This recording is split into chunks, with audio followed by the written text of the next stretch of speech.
Olá meninas, bem-vindas a mais um vídeo aqui nesse canal, gente, tudo bem com vocês? Eu tô bem e hoje eu vim falar de um assunto muito importante que é como você identifica um relacionamento abusivo, se você está em um relacionamento abusivo.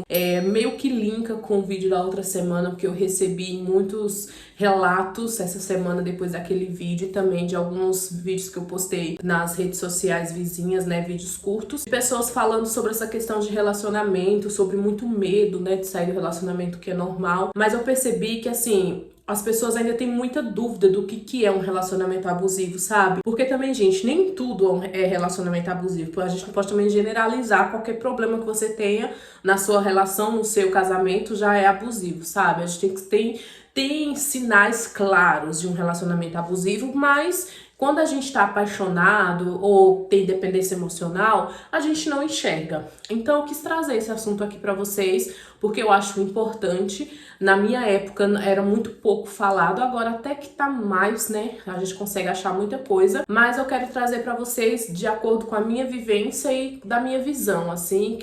Espero ajudar vocês com o que eu vou falar aqui, tá? Eu separei em tópicos alguns pontos que eu acho mais alarmante, que você tem que ficar de olho e começar a identificar, porque eu já acho esses tópicos que eu separei aqui, eu acho os mais graves, assim, tá? Lembrando, gente, que relacionamento abusivo, ele não é apenas aquele relacionamento que tem agressão física, tá? Existe sim, eu acho que isso aí já é um nível hard, porque envolve agressão física, ameaça, né? Aprende em casa, muitas vezes, né, acontece até coisas mais sérias, mas existe também camadas, tá? Existe aquele relacionamento abusivo que é passivo-agressivo, com palavras, existe o abuso emocional, que é o mais, que eu acredito que seja o que mais existe, assim. Existe vários, né, mas eu acho que esse é o que existe mais, assim, à torta e à direita, porque muitas vezes a gente não enxerga e a gente acha que, é só uma brincadeira, sabe? Foi só um comentário, foi só uma palavra maldita, mas não. É um abuso emocional. Existe o abuso psicológico, tá? É aquele que a pessoa fica aqui, ó, xingando, falando palavras que te machucam, torturando o seu psicológico, até você pirar mesmo, faz você se sentir culpada de alguma situação que você não teve. Então, assim, existe algumas camadas e eu vou falar aqui alguns tópicos que eu acho mais alarmantes, tá? O primeiro deles é quando a pessoa ela começa meio que querer te controlar, sabe? Assim,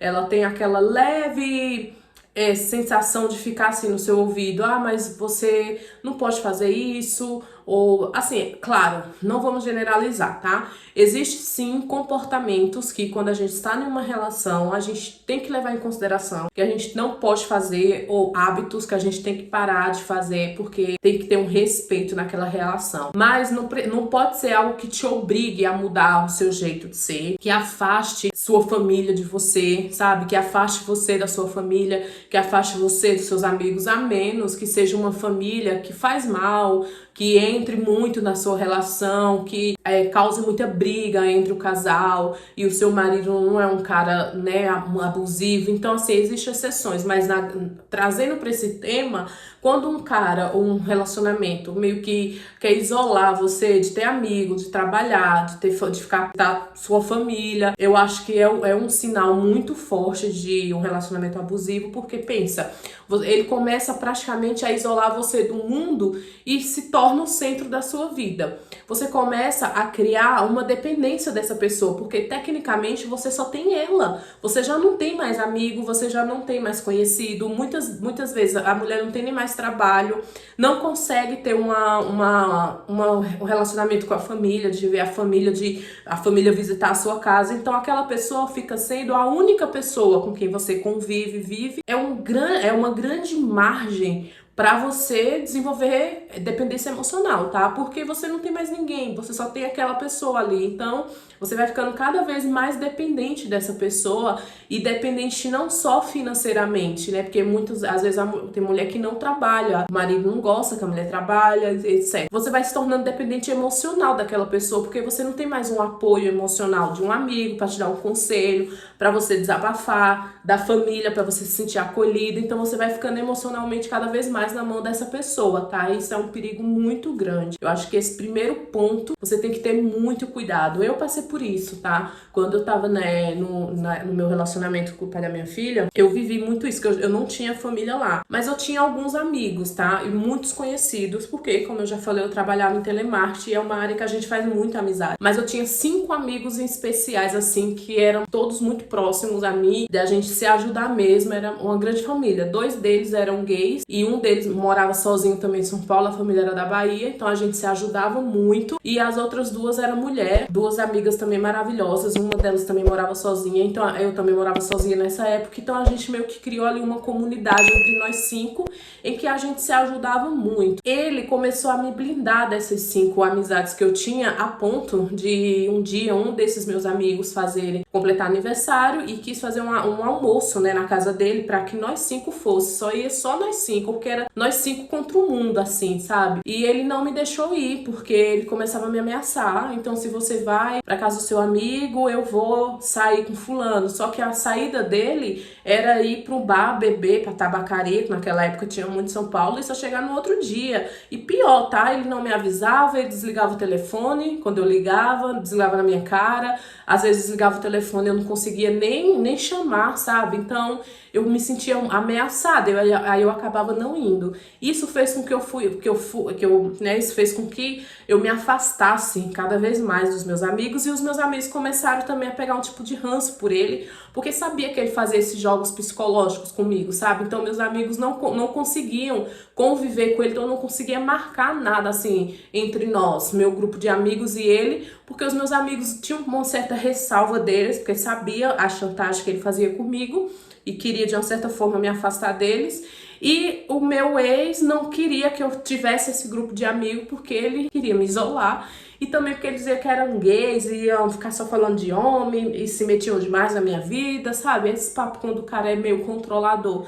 E isso fez com que eu me afastasse desses meus amigos, e no momento de separação foi muito difícil pra mim, porque eu me vi sozinha, literalmente. Porque quando a gente vai se afastando, essas pessoas, elas vão criando conexões, né? Fazendo novas amizades, e você vai ficando pra trás. Aí pensa, você depois, sei lá, de um ano que você tá longe dessas pessoas, você vai aparecer lá do nada, sabe? Ficou muita coisa pelo caminho, então é complicado isso. Eu não desejo pra ninguém, eu vivi isso na pele, então tomem muito cuidado, sabe? Quando você iniciar um relacionamento com a pessoa, ela começar ali querer te controlar, é importante que você já vá colocando alguns limites pra pessoa já entender, não, passou daqui, você não consegue ir, sabe?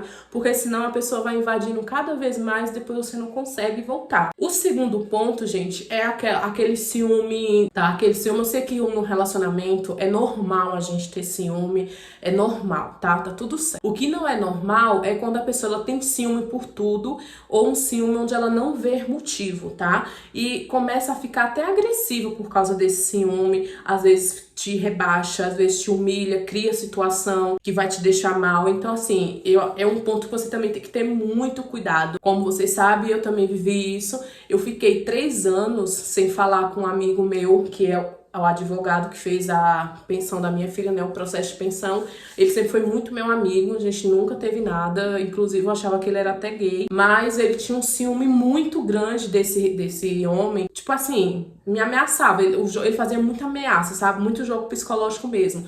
Ah, se você quer ter o fulano no seu celular, no seu WhatsApp, então eu vou adicionar também as meninas lá da empresa, minhas amigas, e vou ter e trocava conversa no Instagram, sabe, quando ele olhava o meu WhatsApp, que ele viu o contato do menino lá, eles achavam no direito de ir lá e conversar com outras meninas, tá? E você já sabe o que eram as conversas. Isso era no Facebook, no Instagram, no WhatsApp, eu não tinha paz. E aí ele justificava assim, mas você não quer ter o contato do fulano? Então eu também vou fazer. Só que o fato de eu ter o contato da pessoa lá, eu não falava com a pessoa, sabe? E era só amizade mesmo, a gente não tinha nada de conversa a mais, mas ele fazia isso, porque ele justificava que eu não era pra eu ter o contato do cara ali, porque ele era solteiro.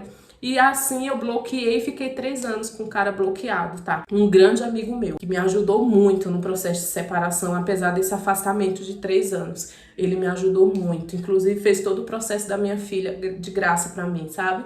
E era uma amizade que eu poderia ter perdido também, por causa desse relacionamento. Não perdi, porque o Renato sempre foi, ele é muito mais velho do que eu, muito maduro, e ele soube entender toda a situação, tanto que quando eu falei pra ele, "Rê, eu vou precisar te bloquear por um tempo, porque tá acontecendo isso, e eu não quero provocar esse ciúme nele, porque eu tô numa relação e tal", super madura, né, ele falou, não, Rê, eu entendo, porque ele não sabia o grau de, né, de abuso, ele achou normal, ele falou, não, beleza, o cara tá com ciúme, você tá num relacionamento, eu respeito, e ele entendeu super, né, depois que eu separei, foi que eu contei pra ele, e ele ficou abismado, assim, sabe, mas enfim, então eu acho que assim, quando a pessoa ela começa a te controlar e a mostrar essas atitudes de ciúmes, joguinhos psicológicos, é um grande, né, uma grande red flag que fala, né, uma bandeira vermelha mesmo pra você ficar atento e ver, opa, não é que a pessoa é insegura e ciumenta, não, a pessoa ela tá abusiva mesmo, né?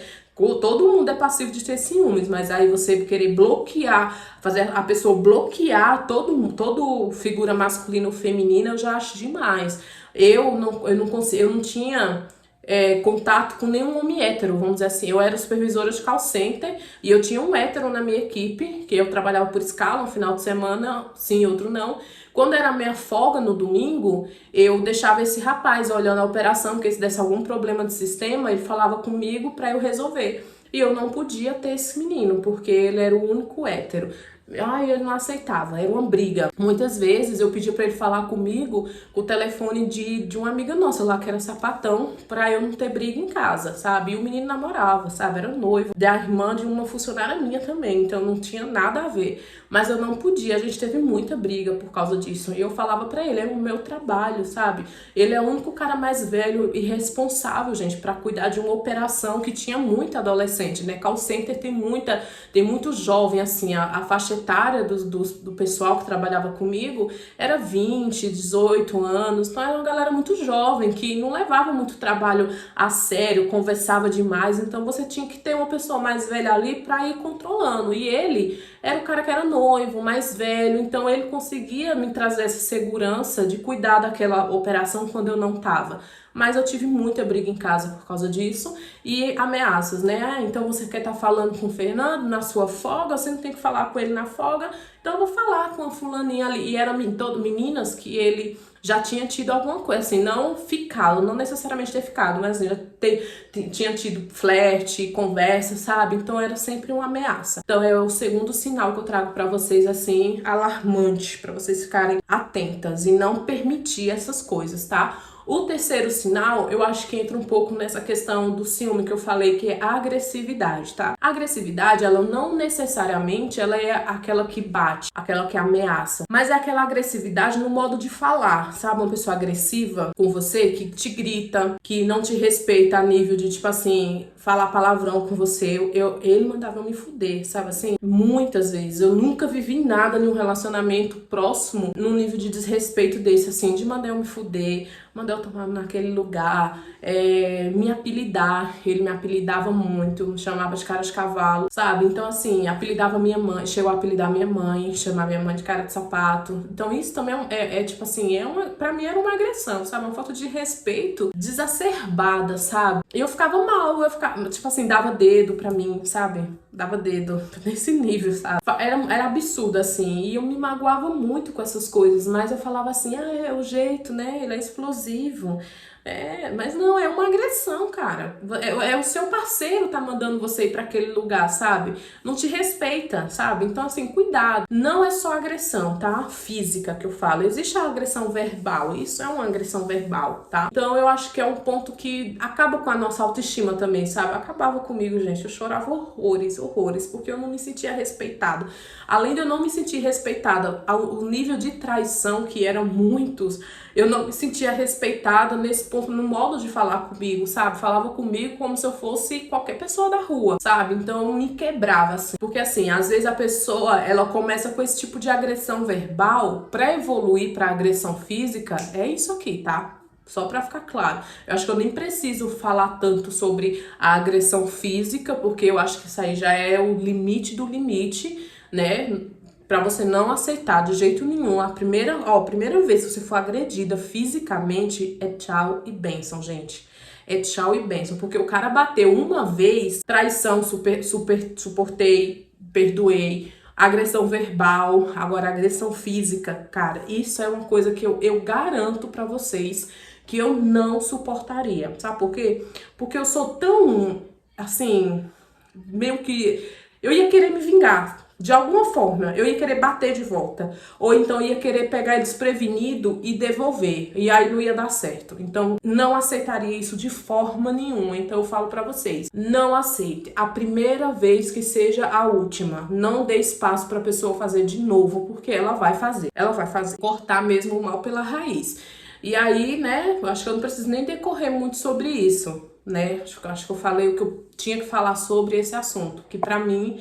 é o maior nível, assim, que você não pode deixar pra lá. Mas eu acho que um outro muito importante é quando a pessoa, ela fica meio que te criticando. Acho que essa é a palavra, te criticando. Eu ia falar julgando, mas eu acho que criticando cabe mais. Que é tipo assim...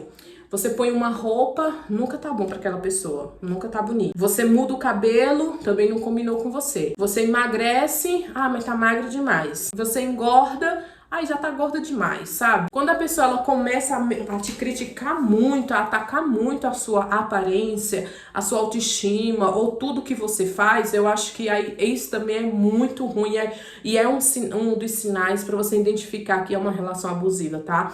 Eu vivi isso, gente, eu vivi tudo, mas a maneira que a pessoa me criticava era muito sutil. Eu vou falar pra vocês esse ponto porque foi o ponto que mais destruiu a minha autoestima. Pra vocês terem ideia, eu mudava o cabelo direto. Eu já tive mega hair, vou tentar deixar a foto aqui. Já coloquei mega hair e a pessoa falava que amava o cabelão. Aí eu fui lá, botei um cabelão.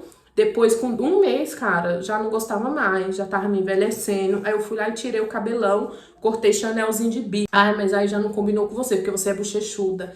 E ficou lindo, cara. Eu me achei linda de Chanel de bico. Eu vou tentar achar a foto e deixar aqui, mas se eu não achar, eu achei que eu combinei super, sabe? Mas não ficou bom. Aí eu mudei pra um outro curtinho repicado. Eu fiquei muito tempo usando cabelo curtinho assim, porque eu tava sempre mudando o meu cabelo, porque eu queria me sentir aceita. Porque eu nunca tava bonita pra ele, mas pros outros, todo mundo me achava bonita, sabe? Eu era elogiada em todo lugar que eu chegasse, inclusive quando eu tava com ele, as pessoas ficavam olhando porque não acreditavam que eu tava com ele. Gente, tô falando isso, eu tinha 26 anos, sabe? Eu tava no auge da minha juventude, beleza, eu treinava, meu corpo sempre foi um corpo treinado, assim, eu sempre treinei. Então, eu acho que essa fase que eu tô agora é a fase que eu tô mais gorda, sabe? Eu nunca cheguei nesse peso de 80 quilos. E é por isso que eu tô preocupada já, porque, óbvio, envolve várias questões emocionais também. Mas eu não tinha, eu pesava, acho que na época, 62 quilos, por aí, 59, eu sempre mesclei entre isso. Então, meu corpo tava ótimo. Mas pra ele, eu nunca tava bonita. Chegou um ponto que a gente tava com um grupo de amigos na empresa e o supervisor, né, eu tava com cabelão, tá? Falando, nossa, como você tá muito bonita. O meu cabelo, gente, ele era liso e as pontas dele cacheavam. Ele tava no bumbum, o cabelo era lindo, assim, eu coloquei lá na Galeria do Rock São Paulo. Paguei R$1.000 na época. E aí ele falou assim, me elogiando, falando que eu tava bonita, eu jogava o cabelo assim de lado, ficava com coisa linda. E aí ele falou assim, mas... E ele tirou onda com ele, né? Ele falou assim, nossa, mas não sei o que a Renata viu em você, que o apelido dele era Feijão. E aí ele falou assim, mas a Renata não é a primeira mulher bonita que eu fico não, tá? Eu já fiquei com umas bem bonitas, tipo assim, me diminuindo, sabe? Porque, ok, ele poderia ter se sentido um pouco mal pelo cara tá, né, falando que eu era muito pra ele, mais bonita pra ele. Mas ele poderia falar alguma coisa que atingisse o cara, né? Era ele que tava falando, não era eu, não tinha nada a ver com isso. Quando ele falou assim, eu senti que ele meio que diminuiu. Tipo assim, ela é bonita, mas eu já peguei melhores, entendeu? Nossa, isso acabou comigo, tá? Na frente de todo mundo. E todo mundo ficou olhando pra mim assim, falando, oi, não entendi, né? Como é que o cara, seu namorado, na época era namorado, fala isso na sua frente, sabe? Eu fiquei muito mal nesse dia. E aí foi uma das coisas que ele falava que me deixava muito pra baixo e mexia muito com a minha autoestima. Porque eu não conseguia fazer com que ele me aceitasse, me achasse bonita, porque tudo tava ruim. Eu era magrinha, como eu falei pra vocês, aí ele falava que, quando eu tive a Rebeca, eu emagreci muito, né, porque eu passei um pouco de amamentador na gravidez, não engordei muito, eu não me alimentava bem, e aí amamentei, né, então eu fiquei muito magra mesmo, fiquei usando 36. E aí ele falava assim pra mim: ai, você tá muito magra. Nossa, chega a tá chupada. Olha isso aqui chupado, sabe assim? Cara, acabava comigo. Eu quis fazer o quê? Eu quis engordar. Aí eu fui e tomei aquela injeção de 3 meses, sabe? Pra, né, que depois que você tá amamentando, o médico indica ela. Eu tomei essa injeção, e aí eu engordei, né? A natural. Até os meus 18 anos, eu não tinha problema com efeito sanfona, porque eu não tomava anticoncepcional. Depois que eu tomei anticoncepcional, eu senti que eu comecei a sofrer muito desse efeito sanfona. Por quê? Quando eu tomava o comprimido Neuvolar, eu emagrecia, mas quando eu parava de tomar, eu engordava. Eu não me dou bem com comprimido, tá? Eu fico com uma ânsia de vômito muito grande, é como se o comprimido estivesse preso. Eu esqueço muito, inclusive eu engravidei porque eu sempre esqueci muito comprimido. Então eu parei de tomar comprimido e comecei a tomar injeção, né? Aí eu tomei a injeção e engordei. Quando eu engordei, aí ele começou, né? Ai, mas aí também você tá muito gorda. Nossa, olha o tamanho do seu rosto, parece uma cara de lua, sabe assim? Acabava comigo, gente. Aí eu ficava pensando assim, o que eu tenho que fazer mais, sabe? Porque todo mundo me acha bonita, só ele que não acha. E de todos, eu queria que ele achasse, sabe? Tanto que eu fiquei com tantos problemas de autoestima, gente, que eu fiz bichectomia, eu coloquei silicone, sabe? Foi uma das coisas que eu fiz, que se não fosse tanto julgamento da parte dele, eu não teria colocado, porque o dinheiro que eu gastei com silicone me fez muita falta depois no meu período de separação, que eu acabei, né, gastando, mas quando eu coloquei o silicone, eu não sabia o que me esperava, que eu ia passar por tudo que eu passei, porque, né, se eu imaginasse, eu jamais teria gastado aquele dinheiro. Mas eu tenho silicone porque eu queria, de qualquer modo, que ele olhasse pra mim e falasse, poxa, minha mulher é muito... Mas não vinha, sabe? Era sempre uma crítica, era sempre uma avaliação torta, e isso acabou com a minha autoestima. Inclusive, as mulheres que ele me traía, era tudo mulheres assim, gente, que eu falava, poxa, mas cara, eu sou mais bonita. É sempre assim, né? Ele sempre trai com uma que é menos bonita do que você. Eram mulheres até mais velhas do que eu, mais gordas. Inclusive, ele chegou a me trair com prostituta. Quando eu vi a foto da mulher, assim, eu não vi o rosto dela, mas eu vi o corpo dela. Eu lembro como hoje a foto do WhatsApp. Era um biquíni verde-limão. Uma mulher gorda, bem branquinha. Na hora que eu vi, eu falei, oxe, o que esse contato tá fazendo aqui, né? Que ele apagou a conversa, mas ele não apagou a chamada da ligação, né? E aí eu fui e joguei a foto da mulher no Google e adivinha? Caiu num site, né? Nesse site de que o cara vai lá e entra em contato com essas mulheres lá do catálogo. Fiquei, assim, destruída. Eu falei, mas o cara me critica porque eu tô gorda, e olha com quem foi me trair. Lá de Santo Amaro, R$60 a hora ainda, tá? Acabava com a minha autoestima. Então, acho que isso é um ponto muito, muito sério. Porque o cara, ele tá te criticando, não é porque você tá feia ou gorda. Não, o problema não tá em você. O problema tá nele.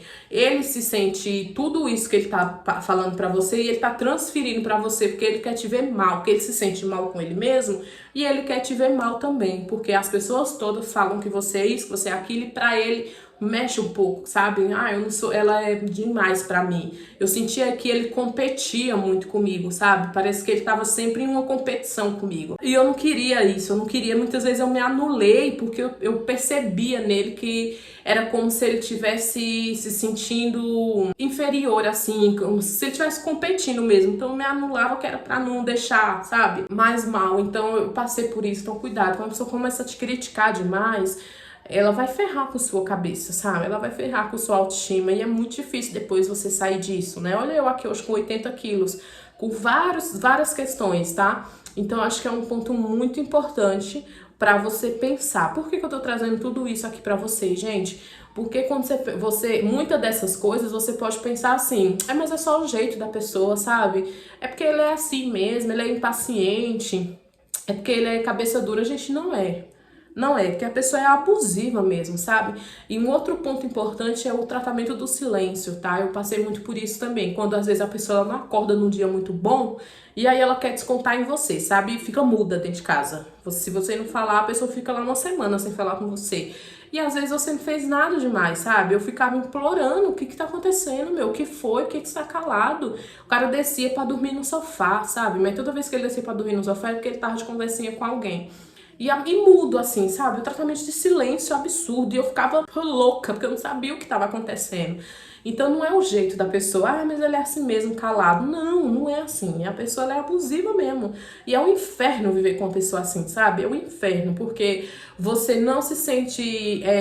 Você não sente que você é suficiente. Você não se sente segura, você não se sente respeitada, você não se sente valorizada e aí a sua autoestima, ó, vai cada vez mais caindo. E quando a gente não tem autoestima, gente, acaba a vontade de viver, acaba a vontade de se animar, acaba a vontade de se arrumar, quer dizer, acaba a vontade de você fazer muita coisa por você. Então por isso que tem muita menina que fala assim pra mim, eu tô sem ânimo. Eu sei o que é isso, mas você não tá sem ânimo, não é por causa de você, não é porque você é péssima, não, é porque você tá com um traste do seu lado, com um demônio do teu lado, que tá roubando a tua energia de vida, tá roubando a tua autoestima, a tua luz de vida. É isso, se livra desse peso, que você vai ver que você vai voltar a ter ânimo pra viver, tá? Você vai voltar a se arrumar, você vai voltar a se sentir bonita e detalhe, você vai brilhar de novo. E as pessoas vão começar a olhar pra você e dizer, nossa, como você tá mais bonita, como você tá, né, melhor. Por quê? Porque você se livrou daquela praga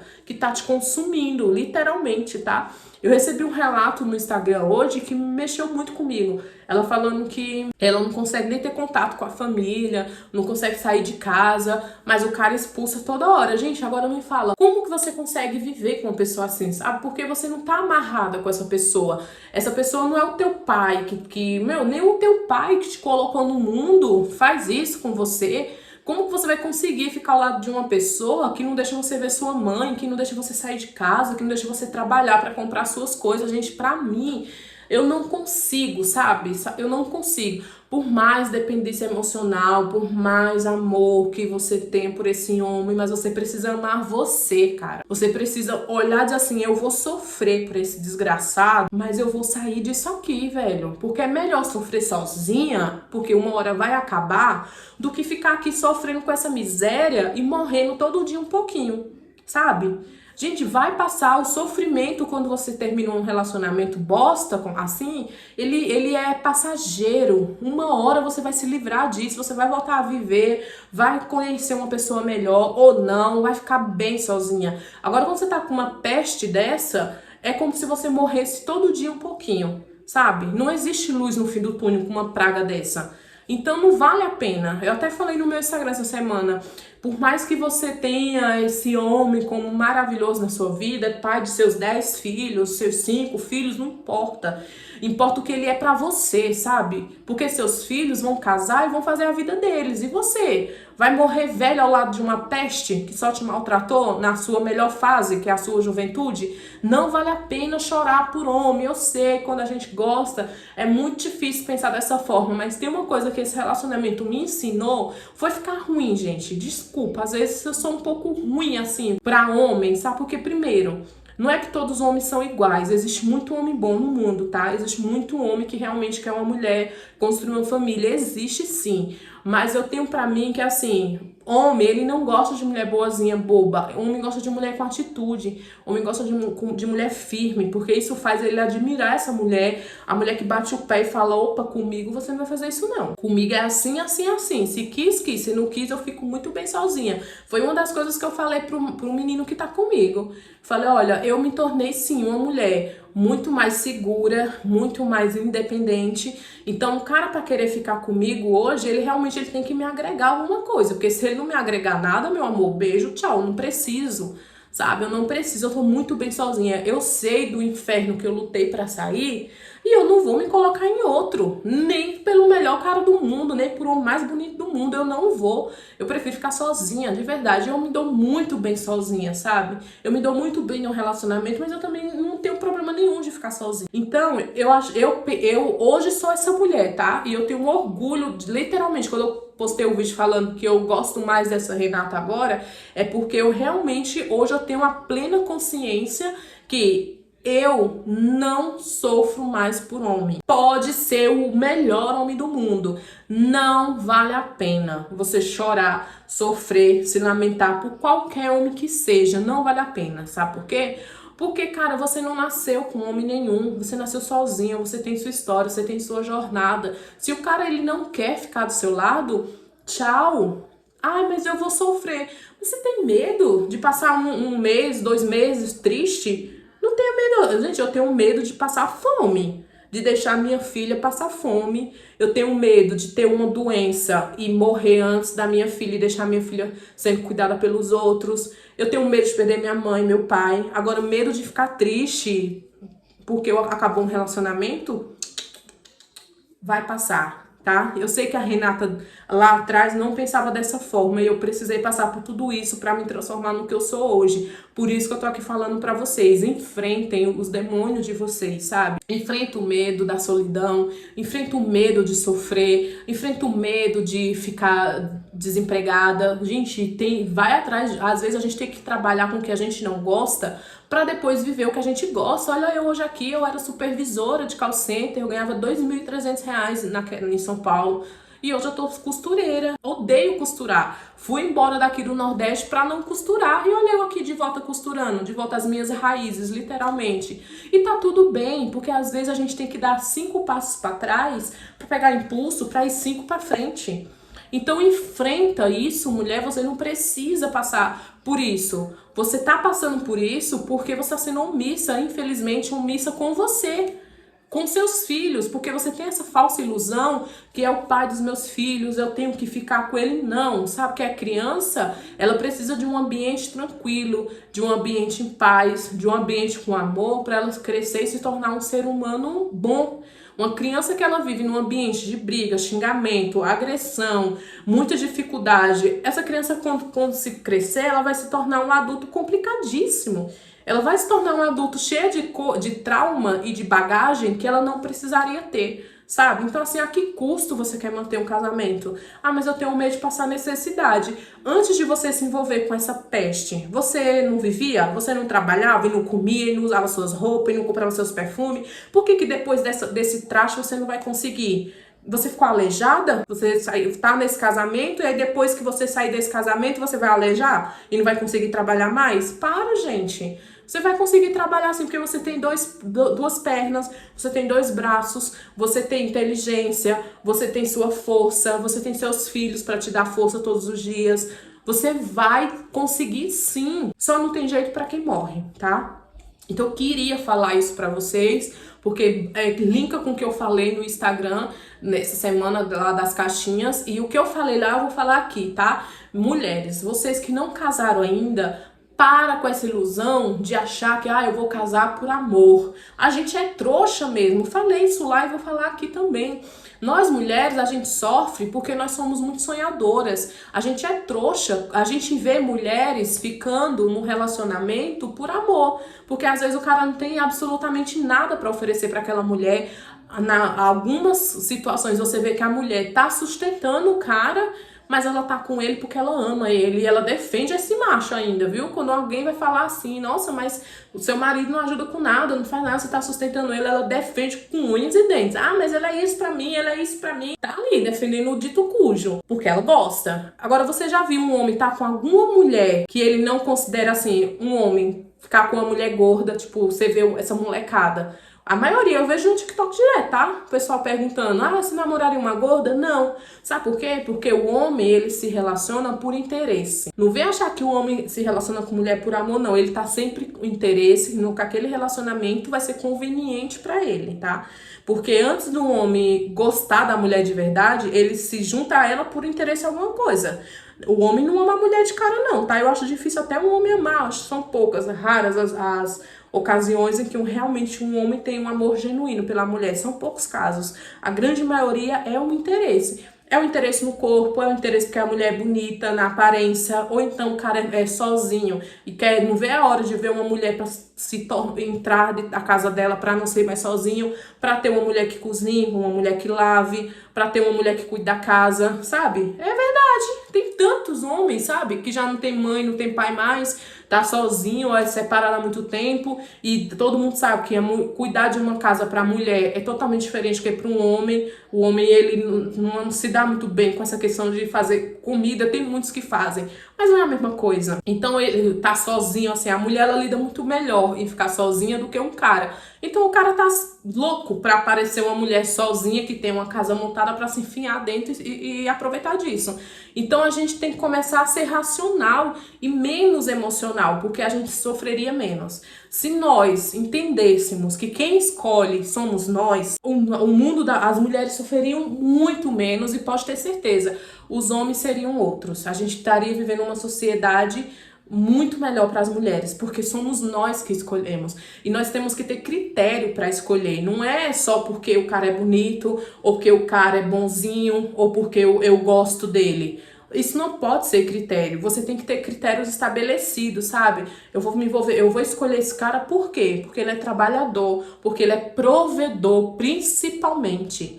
Mulher, tenha isso como primeiro critério na sua vida. Se envolva, case com um homem provedor. Porque um homem provedor, ele vai se preocupar em ter uma casa com você. Porque quando você se separar desse homem, você vai ter um teto, ou pelo menos vai ter alguma coisa para você rachar e não sair com a mão na frente e outra atrás, como aconteceu comigo.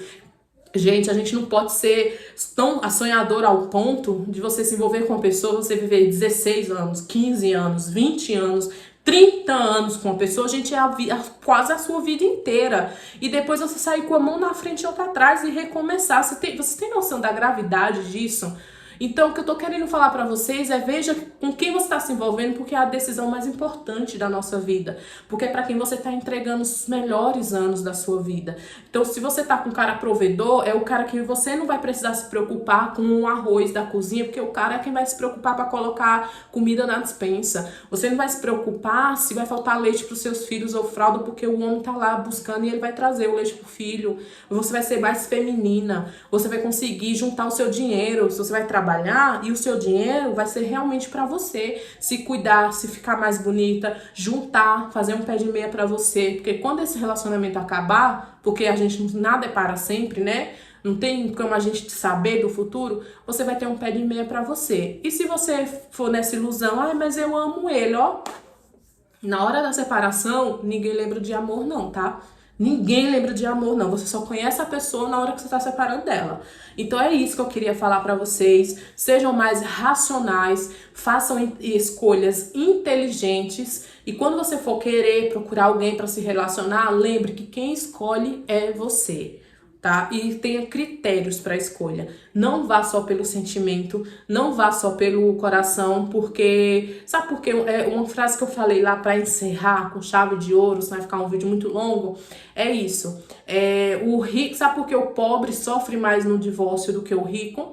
Porque o casamento pro rico, ele vai além do sentimento, é um negócio. Você pode ver que o rico, ele procura sempre a melhor pessoa que tem assim nome e ver como que é a família da pessoa, se ela vai agregar alguma coisa para ele. Por exemplo, um cara como o Elon Musk, ele não vai casar com qualquer uma.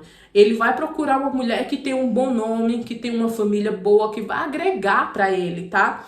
Pode até, existe casos de cara que não estão nem aí, casa com qualquer mulher, não tem nada a ver. Mas mesmo assim, ele tá pensando no que aquele casamento vai agregar para ele. É difícil, tá? Você vê um rico não enxergar o casamento como um romance. A grande maioria enxerga como um negócio, uma transação mesmo que, poxa, pode não me trazer dinheiro, mas vai me trazer nome, vai me trazer prestígio, sabe? Alguma coisa vai ter que oferecer de volta para aquela pessoa. E por isso, quando acontece um divórcio, eles sofrem menos e você vê rapidamente aí já se envolvendo com outras pessoas. Por quê? Porque ali vai além do sentimento. Se tiver um sentimento, maravilhoso, muito bom. Mas tem algumas coisas a mais também que deve ser importante. Essa questão financeira deve ser a segunda coisa mais importante quando você pensar em escolher uma pessoa. Não tô falando que você tem que arrumar ninguém rico, ir atrás de rico não, tá? Mas também, gente, você tem que encontrar uma pessoa que esteja igual a você ou um pouco acima de você. Porque se ela tá igual a você, vocês não vão ter conflito, porque tá todo mundo aqui, ó, de igual para igual. Ele tem o dele, você tem o seu, ele tem que gastar mais do que você, tá? Porque o homem, ele tem que ter a responsabilidade, o provedor dele de gastar mais que você, porque mulher não ter que dividir conta com o homem, a mulher divide conta com a amiga. Se for pra estar dividindo conta com o homem, manda ele vazar, porque você vai estar com um cara pra quê? Você vai lavar, cozinhar pra ele, arrumar a casa pra ele, né, satisfazer ele sexualmente, ainda dividir conta com ele, e você tá ganhando o que com isso? Então não vale a pena. Se ele for um pouco abaixo de você, não compensa, porque, pô, eu tô aqui, eu vou pegar um cara aqui, eu vou sustentar, velho, eu vou sustentar. E aí mulher não aguenta muito isso não, porque a mulher ela perde o tesão pelo cara, que a mulher sustenta, ela perde o tesão por ele. E aí, né, meu filho, se não tem tesão, não anda. A verdade é essa. Eu espero que esse vídeo tenha ajudado vocês a tirar um pouco a venda dos olhos, que vocês realmente encontrem o caminho de luz para se libertar. E é isso, que Deus abençoe todas as meninas que estão aqui. Comentem muito nesse vídeo para o YouTube entregar para outras mulheres e me ajudar também. Quem não se inscreveu, se inscreva aqui, por favor, para me ajudar. Passamos de 4.000 pessoas, estamos quase chegando às 5.000 pessoas aqui no canal. Então isso é muito importante para o YouTube entregar e fazer o canal crescer, tá bom?